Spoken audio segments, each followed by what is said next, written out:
I just never met a videographer before, not counting Instagram wannabes. Right. That's so sweet of you. But hey, you ready? Yeah. Where are you guys going? Ya dolap diyor ya. Küçük.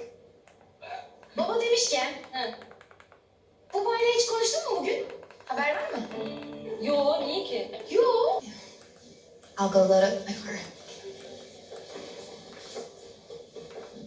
Sounds like a date. Yeah, it is.